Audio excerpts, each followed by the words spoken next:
Oi! I'd collected me booty and just be done having a clap of thunder. Was making my way to crack Johnny's teacup. Avasti! Looks like we got some grog blossoms looking through that spyglass. Blimey! Tis now put our YouTube hearties. Ahoy, mateys! We've got quite the collection of ales for you today, with 4 versions of the Victory at Sea, and I can hardly wait to get squiffy. What say you, mates? Aye! Batten down the hatches And splice the main brace. It's time to get 3 sheets to the wind and pillage. Aye!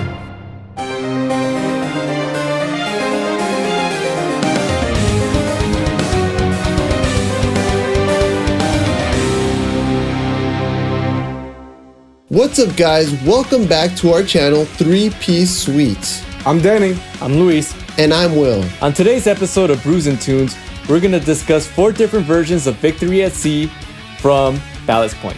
And don't forget, if you like this video, please give it a like and make sure to subscribe down below. Our first beer for today is Victory at Sea from Ballast Point in San Diego, California. Victory at Sea is an Imperial Porter brewed with coffee and vanilla beans. This beer clocks in at a 10% ABV. Cheers! First of all, we're going to discuss the appearance of the beer. This is jet black in color with a light brown head. I agree, it has a very opaque color and a light brown head to me as well. This has a good amount of lacing and the color is jet black. Next up, we're going to discuss the aroma of the beer. I'm getting a roastiness from the grain profile. I'm getting some vanilla notes and also some coffee notes. To me, I picked up some smoky flavors and some chocolate. Yeah, definitely for me, the most prominent smells are cocoa and coffee. Next up, we're going to discuss the taste of the beer. I'm still getting some of the roastiness from the grain profile, definitely vanilla and coffee as well, and a little bit of smokiness towards the end as well. I'm picking up a lot of coffee from the taste, and I'm also noticing the alcohol from the 10%. I'm definitely getting coffee, chocolate, particularly dark chocolate, and vanilla. Next up, we're going to discuss the mouthfeel of the beer. For me, this is a medium-bodied beer, and it's very smooth and creamy. I would agree, it's medium-bodied for me, and the carbonation is very smooth. Yeah, it's definitely medium-bodied, but I think that, for me at least, the taste of it makes me want to kind of say that I'm leaning kind of towards more of a heavier kind of body, but it's definitely medium body, and it is smooth for a 10% beer. And finally, our overall assessment of the beer. It's another great beer from Ballast Point. It's very prominent with vanilla and coffee. The high ABV, I can't really feel it or taste it, so I think it's really well balanced, and I recommend this for anybody that likes this style of beer. For me, this is a great beer. It's very well balanced. I love the flavors of chocolate and smokiness in the coffee, and I think I'm definitely hooked on this beer. It's definitely a great beer. It's a very nice offering from Ballast Point. Very nice porter, like the guys said. There's not much I could add to what they already said. I agree, it's a very well balanced beer. I honestly don't even taste the 10%. Very well, job well done for Ballast Point. Very good offering. I highly suggest it. Our next beer is the Coconut Victory at Sea from Ballast Point in San Diego, California. This Victory at Sea variant is an Imperial Porter brewed with coffee, toasted coconut, and vanilla bean. This beer clocks in at a 10% ABV. Cheers! First off, we're going to discuss the appearance of the beer. It's jet black in color to me, and there's a decent amount of light brown head. For me, it has an opaque color like the last beer, and the head dissipates fairly quickly. Yeah, it's definitely a jet black color for me as well, with a small, maybe to medium head. Next up, we're going to discuss the aroma of the beer. I get a lot of the coconut scent in this beer. I also get a lot of the coffee notes, definitely get some vanilla, and a little bit of maybe like almonds or something. I pick up a lot of the coconut as well, and some earthy notes. Definitely a lot of the coconut up front, nuts as well. A little bit of maybe almonds like Luis said, and a slight bit of booziness. Next up, we're going to discuss the taste of the beer. I get very subtle coconut flavors, I still get a prominent coffee and vanilla notes, and also some roasted bitterness. I'm getting a bit of an espresso-like bitterness and some chocolate. The coconut is a little bit more subdued in the taste. For the taste, I'm getting a little bit of coconut. However, I'm getting a more prominent taste of chocolate, dark chocolate, something along maybe of caramel or toffee, and a little bit of vanilla. Next up, we're going to discuss the mouthfeel of the beer. This one's also medium bodied, light carbonation, and pretty creamy as well. I agree. It definitely has a medium body and it's very smooth. Definitely medium body, smooth, and it almost has a dry finish to it as well. And finally, our overall assessment of the beer. I think this is a great Victory at Sea variant, another well-made beer from Ballast Point. The coconut, the smell is very prominent, the taste not so much, but it's still there enough to taste it, and it's very well balanced. And I wish there was a little bit more in the taste of the coconut, but still great. I still recommend this. For me, I really enjoyed this beer. I agree with Luis, the coconut is a little bit subdued, but I think it's already a subtle flavor as it is, but it's there and it's definitely enjoyable. So it's a good beer for me. Overall, it's a great quality beer from Ballast Point. It has a lot of coconut scent to it. Like the guys said, the taste of the coconut really isn't as prominent as the aroma. But for me personally, I found it to be maybe a little bit too sweet to be like a frequent beer that I would drink. So for that, I would drink it every so often. Either way, I think it's another great offering from Ballast Point.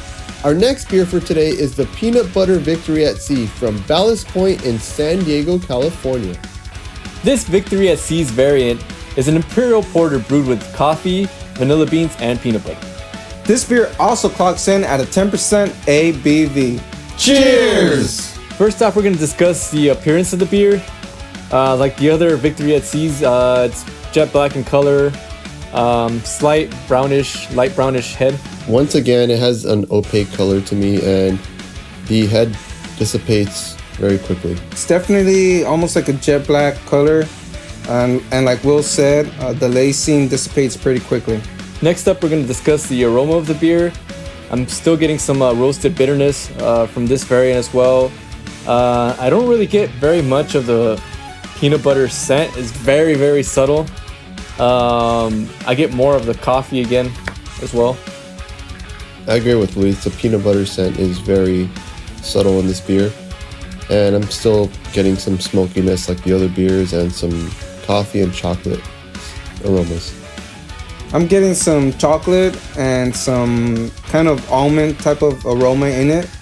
And like Luis and Will said as well, the peanut butter aroma is it's almost non-existent, but it's barely there. Next up, we're going to discuss the taste of the beer. For me, I still taste some roastiness, a little bit of dark fruits on this one actually, and some chocolate and coffee. For me, I'm getting the espresso flavors, and the peanut butter flavors are not really there for me for this one. I'm definitely getting coffee, chocolate, and toffee. Next up, we're going to discuss the mouthfeel of the beer. I feel like this one's a little bit towards the fuller side. It's still creamy and silky, but it feels a little bit fuller, especially towards the top of the mouth. For me, this beer is a little bit more full-bodied than the other ones, and it has a silky finish, and the flavors tend to linger a little bit more, and the carbonation is pretty smooth as well. This is definitely a medium to full body mouthfeel to it. I definitely would say that it's a smooth kind of beer, and it has a nice dry finish. So finally, our overall assessment of this beer. I definitely noticed that as the beer warmed up, some of those peanut butter aromas and taste came through a little bit more. They were still very subtle, but they were more apparent once the beer warmed up. Overall, this is another great beer from Ballast Point, a good variant for the Victory at Seas, and I would definitely drink this quite often. For me, this beer was definitely great. I've had other peanut butter beers that I would say the peanut butter flavor is a little bit more apparent in those beers, but I still think the base flavors of this beer, the espresso and the smokiness of it are great. I really love those flavors, and I would drink this year round if it's available. It's definitely a great offering, once again, from Ballast Point. Again, the peanut butter is very subtle, extremely subtle in my opinion, in this beer, which is not a bad thing. I think that kind of makes it a good balance of all the other, kind of ingredients that they've been able to blend into this beer. For that reason, I would say this is a good drink all year round. Our final beer for today is the High West Victory at Sea from Ballast Point in San Diego, California. This Victory at Sea variant is brewed with coffee and vanilla beans and aged in High West bourbon and rye barrels. This beer clocks in at a 12% ABV. This Victory at Sea variant is an Imperial porter brewed with coffee and vanilla beans and aged in High West bourbon and rye whiskey barrels. This beer clocks in at a 12% ABV. Cheers! First off, we're going to discuss the appearance of the beer. This beer is as black as it gets. The head is about a decent sized khaki head. For me, this beer has a very dark opaque color, darker than the other variants, and it has a light tan colored head. It's definitely pretty much jet black. I mean, more so than the other ones, if that was possible, with a moderate amount of lacing. Next up, we're gonna discuss the aroma of the beer. Those barrel characters really stand out. The rye and the bourbon barrels, you can smell them right away, the characters. You can also smell the coffee hints, some vanilla hints, and still some of the roasted bitterness you can smell as well. I'm also picking up the bourbon barrel aromas and some espresso, just like the other beers. Definitely, for me, on the heavy boozy side of the aroma, along with bourbon and whiskey, a little bit of chocolate as well. Next up, we're going to discuss the taste of the beer. I still taste some of the roastiness from the grain profile. A lot of the barrel characters. It's you definitely taste the booze in this one. For me, it's towards the roof of my mouth. Taste some of the chocolate and espresso as well. For me, I'm getting the espresso, the coffee. The booziness is there. It's not over the top for me, but overall it's fairly balanced in the taste. Yeah, for me, this beer is definitely more on the heavier boozy kind of side. In terms of the whiskey and the bourbon and kind of the barrel kind of characters to it. I'm also getting a little bit of chocolate and vanilla. Next up, we're going to discuss the mouthfeel of the beer. This is more towards the full-bodied mouthfeel for me. It's still creamy, and I do taste a little bit of a vanilla aftertaste towards the roof of my mouth. For me, this beer is quite smooth for the high ABV. It's a bit boozy, but it's actually very comfortable to drink, even for a high ABV beer. The carbonation is very smooth for me. Yeah, I definitely agree with Will. This is, for high percentage beer, this is actually pretty easy to drink. Definitely more on the full body mouthfeel, with a somewhat surprisingly kind of dry finish to it. And finally, our overall assessment of the beer. I think this is another great variant of the Victory at Seas from Ballast Point. The booziness is apparent, but it's not so over the top. It's well balanced, and I think this is a great beer that I would drink most of the year. For me, I think this is a really good beer, especially for the high ABV. I think it's quite smooth, and I would drink it any time of the year if somebody will hook me up with it. Well, this is another great offering from Ballast Point, no doubt about it. However, for me personally, it's a little bit too much on the boozy side for me to be able to say that, hey, I want to drink this, pretty often. So for me, this is something that I would actually maybe want to have a drink when, it's a little bit of a colder weather. So, besides that, I would recommend it for anyone who's more into the boozy beers. So now on to our favorite beer of the day. For me, it was a coconut Victory at Sea.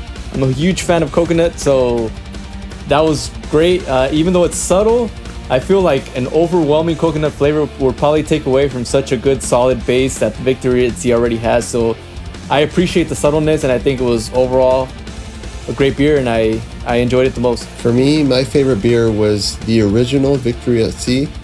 I felt that I liked all the other variants, but I think the original Victory at Sea just is very well balanced and enjoyable as its own for me, so that's why it's my favorite. I'm definitely agreeing with Will on this one. My favorite beer for today was the Victory at Sea, only because it wasn't too much on one side of a flavor. It was kind of pretty well balanced for me in terms of the flavors and the ingredients that it had in there.